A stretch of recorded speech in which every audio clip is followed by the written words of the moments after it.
present yourself a little bit? Tell us more about you and your agency. Sounds good. Well, thanks for having me on the podcast here.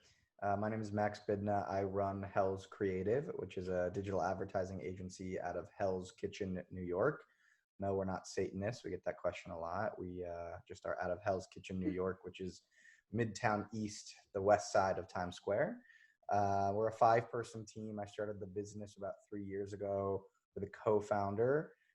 And our goal when we set out was to really create an agency unlike any other agency that was out there. And I know it's kind of taboo at this point. There's 40 million different marketing agencies, paid advertising agencies, but we essentially made a list of all the different things that we heard that sucked about other agencies, and we just promised to do the opposite.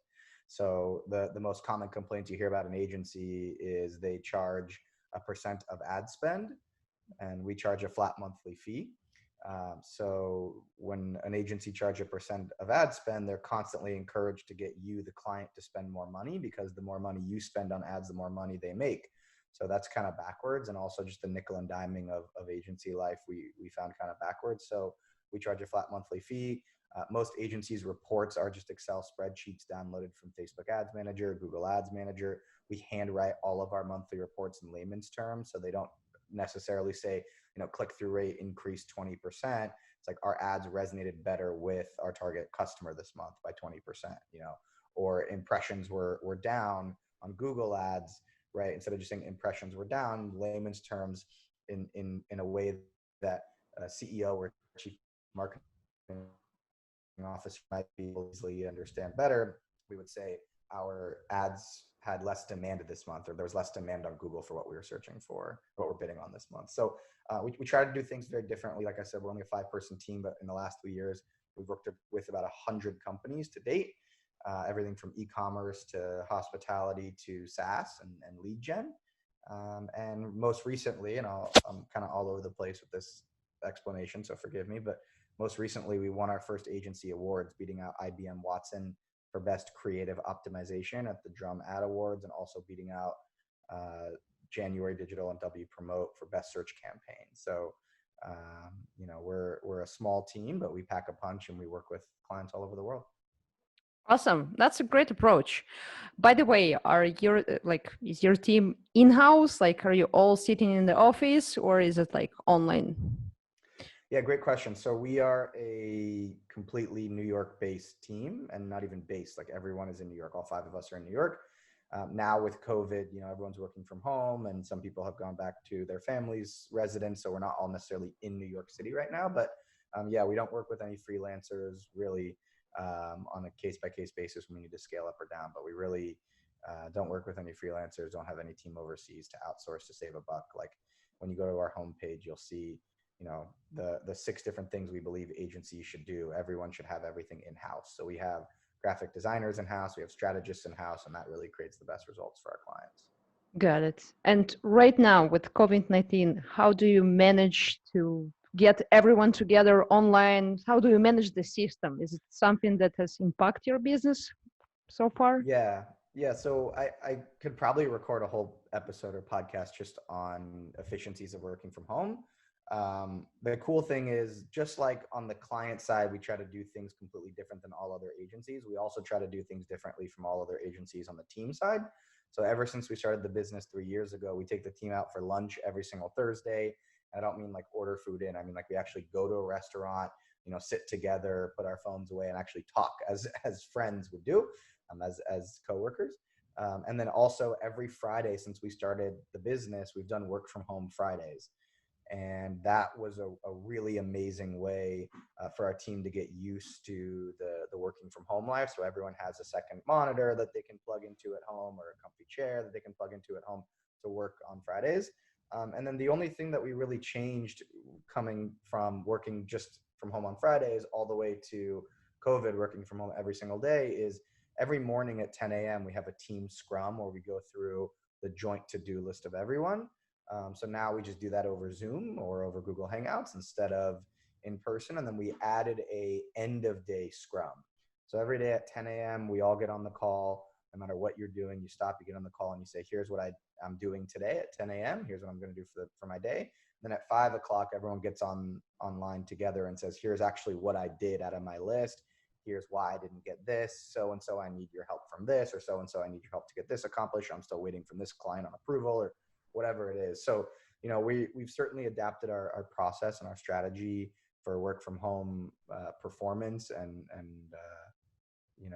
work-life balance. We've certainly adapted it to COVID, but I think our business was, uniquely designed to be work from home. And I told the team we might be work from home forever now. Like, everyone seems to be efficient. Everyone seems to be, getting their work done pretty efficiently compared to where it was even when we were in the office, if anything more efficiently, because I like to goof off sometimes and talk about Netflix and sports and whatever. And I think there's a little bit less of that going on. So our team has adapted to it really, really well. And I guess my best advice, not that you asked, but would just be to set up daily beginning of day and post day meetings.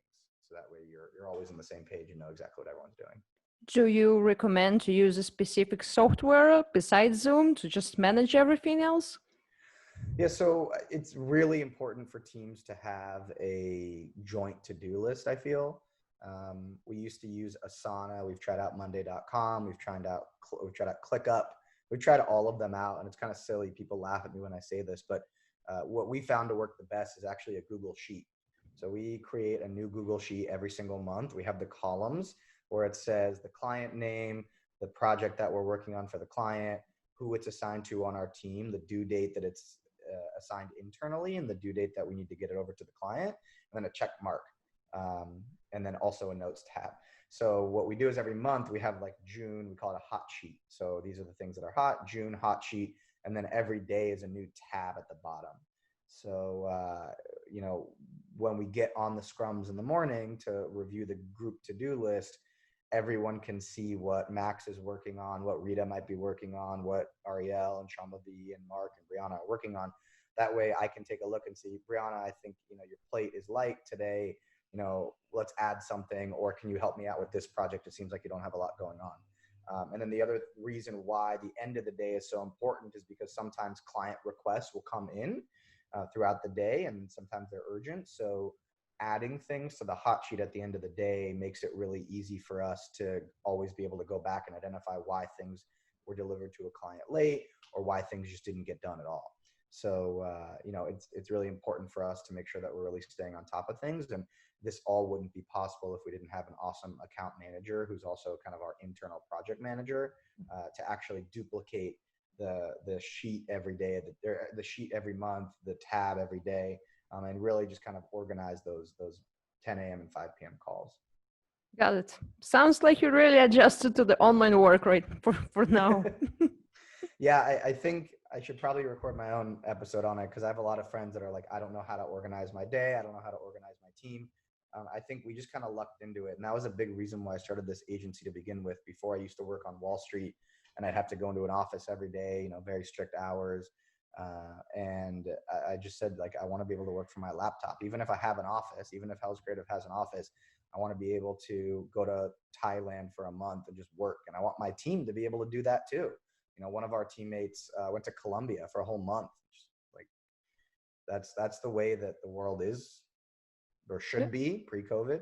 And post-COVID, hopefully it'll be the same. But, as long as you have good Wi-Fi, and as long as you're on East Coast hours, I think it's important for everyone to keep East Coast hours, so everyone's online, you're not waiting for things and feedback. But yeah, we've adjusted pretty well. Awesome. So it sounds like flexible environment for you guys. Yes, very flexible environment. We're all about team happiness. I tell people all the time I tell our team all the time, you shouldn't have to work on a project you don't want to do, right? This is all about finding a job you're working that does like a job that you look forward to doing. So if the team ever gives you, or if I ever give you, or a client ever gives you a project you don't want to do, then, bring it up to the rest of the team. Let's find someone else to do it, or let's bring in resources so that someone else can do it. Because the last thing that any company could ever want is their employee doing something half-assed. Excuse my French.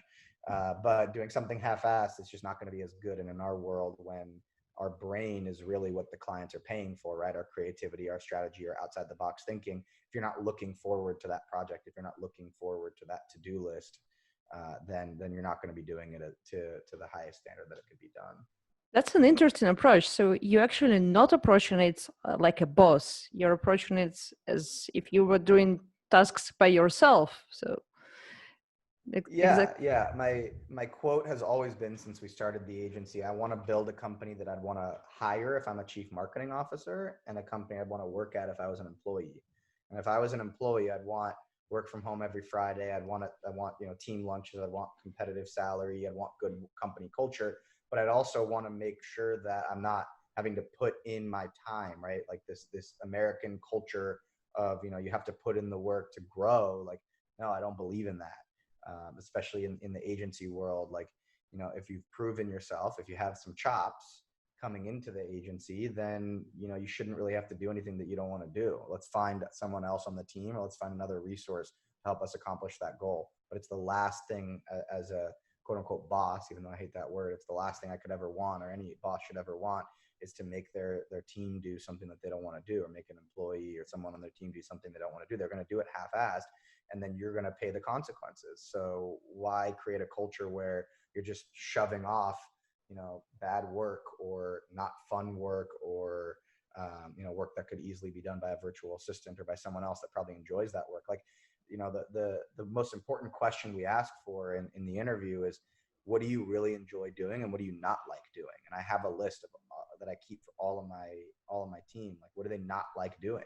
And in my monthly check-ins, I'm like, what are you enjoying? What did you really enjoy in the last month? And what did you not like in the last month? Like, let's make sure that you're enjoying your workload. Let's make sure that you're coming to work, even though there's no office to come to. Let's make sure you're coming to your laptop in whatever room in your house or apartment you have now.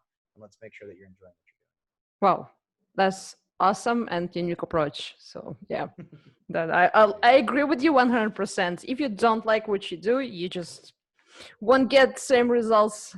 So yeah, you really need to like him. Fact. Yeah. And right now, with all the changes, do you see changes from advertising side, from your client side? Like, besides all of those clients that are not really relevant right now to like for advertising. So a lot of e-commerce that been selling stuff or traveling, for example, and it's not relevant right now. So they are shutting down, and travel agencies as well. So do you see any other impact on other clients? Yeah. So it's funny. I've always really been proud of the fact that our agency is not just a classic e-com agency. I think a lot of Facebook and Google Ads agencies really focus on e-commerce, and what I call like small businesses, like chiropractors, dentists, gyms, right? Like, we do our fair share of all of that, but we also focus a lot on hospitality. So we work with restaurants. We have some gym clients, co-working spaces, summer camps. We, funny enough, do have a travel agency as a client. It's our longest client ever, a very, very, very first client that we signed 3 years ago. Still a client to this day. And that's actually one of the clients that we just won an award for. The search campaign was off of the search campaign we did for them.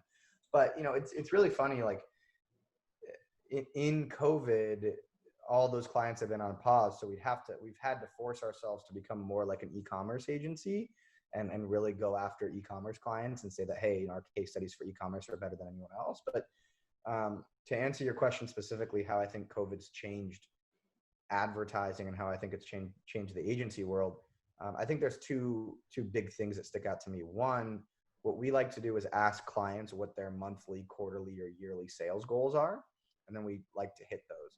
And all of our clients' goals, whether they're e-commerce or travel or whatever, all those goals changed. So if a client was trying to double their revenue from 2019 to 2020, they just know that there's so many people that are laid off now that are not going to have the cash for the discretionary spending. And so their goals change. So I think being transparent with your client, or even internally being transparent with the sales team or with the CEO or who's ever setting those goals and setting those trajectories is very important. And then two, I think now if there's ever been a time to focus on CAC, cost to acquire a customer, I think now is the time. Like, all of our clients are really drilling us hard on it. If become a little bit more stressful, a little bit more pressure cooker environment wise, or created more of a pressure cooker environment. But now more than ever, companies really need to watch their cash flow and watch their profit.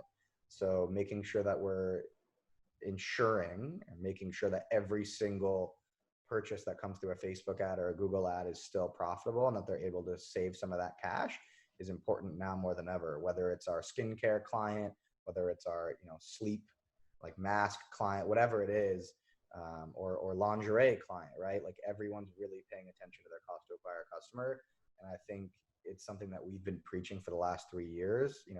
We use our own process that we call growth advertising to identify ads that drive the lowest cost to acquire a customer and ad spend. But I think now more than ever, companies and agencies are really starting to focus on this CAC metric and figuring out ways to decrease that CAC. So I think to summarize, yeah, one, making sure that you're transparent with the goals because the goals change. And then two, really paying attention to your CAC and identifying ways to lower that while still being able to increase your sales volume every month is vital. Okay, so it's changed for everyone. Doesn't matter in which industry you are, or yeah, everyone needs to adjust to that. Yeah, even our own agency, right? Even me as a business owner for our own agency, right? Like we were growing pretty rapidly year over year, and because a lot of our clients are hospitality clients, they're all on pause. That's lost revenue. So even I need to have a conversation with my team about sales goals and compensation and everything else. Like it's definitely affected every single business. There's a very, very, very small handful of businesses that are doing tremendously well as a direct result of this. But those companies are going to have a struggle whenever the world comes back. Could be in a year, could be in a month, could be in 5 years. We don't know, but those companies are going to have a struggle to figure out, is this a platform that can sustain? And is this an environment where their business can sustain, or is it something where, consumer behavior is going to change again? That's the issue, that no one knows the date when it's all going back, and if it's going to go the way it was. I doubt that. I think it will be different still. So yeah, I think when COVID first happened, like early March, everyone was quick to publish content, tips to surviving COVID, tips to advertise. And I published one. It didn't get any views really. But I led with a quote, and I forget who said it, but I led with a quote that said, or I'm paraphrasing, I should probably know this, but I led with a quote that said, you can't always predict the tide, but you can learn to surf for any tide, right? Like you don't know which way the waves are going to go, but it's all about learning to surf when you don't know what's going to happen, right? Like it's all about it. And there's another quote, like learning to adjust your sails. I don't know why they're like ocean sails, like sailing metaphors, but I think, like you said, no one knows what's going to happen next, and so it's just a matter of trying to make the right decision you possibly can now. But I'm curious to hear your perspective, right? You're a whole other world away and another ocean away and another continent. Like, what is it like over there? What's the advertising space like? Well, And do you agree with my sentiments that those are the two things to focus on, or is it other? I definitely agree, and that's what I see clients are looking for. But right now, Europe is actually coming back, so I do see spends just increasing, and clients measuring results according to their last year. So they do want to get the same profits as they did last year. Obviously, that's obvious, but the question is if it's possible. For now, I do manage a traveling agency, and we see that as like all Germany, I think, Italy, like they lifted their limits, so we do see a boost in purchases from their website. So it's amazing to see right now, because I wasn't expecting that, and we're just testing with a little budget. They spent like a huge amount of money last summer, and obviously their profits were high, and right now it's very low. It's maybe 10th from what they used to spend, but we still see that people are interested, people want to travel, people don't want to be locked up. So the question is when everything is going to go back, and everyone is waiting for it. Yeah, it's funny. We have the travel client too, and we have a conversation with them every single month. You know, what do you want to do? What do you want to do? And in the United States, we've banned traveling to EU and a whole bunch of other countries where he's an international travel agency. So yes, there's a lot of people still flying around the country, but you know, it really comes down to getting to know your clients, getting to know their concerns, and speaking to them on a personal level, building that one-on-one relationship, and testing things, and having them give you the trust you need to test things, and having you or you know, you being able to feel confident to recommend things like testing new keywords or new strategies during COVID, right? Like you never know what's going to work until you test. So we're huge fans of test and iterate, test and iterate. Yeah, testing is always good. Even if you have a winning strategy, you don't know what you're missing until you try it. For sure. My last question today will be about businesses that are coming back from COVID. Well, for right now, like not everyone is sitting at home, and Europe is already opening up their pubs and their coffee shops. So what do you recommend to those clients who want to get back to advertising? Where to start? Where to start advertising? It's a good question. For the companies that are just coming back, I think the best play is Google, right? We're a Facebook ads agency and a Google ads agency, and a lot of clients debate where should they spend more money or if they should even be on certain platforms. I think Google is still the best marketplace, the best ad marketplace for companies during COVID, because it's all intent based. So I can run ads to people who are interested in travel all day long, but I'd much rather show ads to someone who recently Googled flights to Europe than someone who just, you know, is interested in a travel magazine on Facebook. So I think I would really look at Google ads and all of the different placements that you can run within Google ads, right? You can make it so that anyone that Googles flights to Europe, your video ad is shown to them on YouTube, right? There's all these different ways that you can play around with the search intent on Google and upsell them or cross sell them or hit them on other placements on the Google ad platform. But as a whole, I think Google ads is really the best place to play. I mean, we have one restaurant client that makes literally 10x return on ad spend from Google all during the COVID, you know, all since Corona started, like 10x return on ad spend. They spent, I think, 10 grand in the last 3 months, and they've made $100,000 in online orders. So like it's absolutely crazy, the power of intent, the power of search. So for those businesses that are trying to get back, I'd highly recommend Google. Awesome. Thank you so much. It was awesome to talk to you, and I totally agree with your opinion. And thank you for spending your time with me on this podcast. Thanks for having me. Have a good day. Thanks.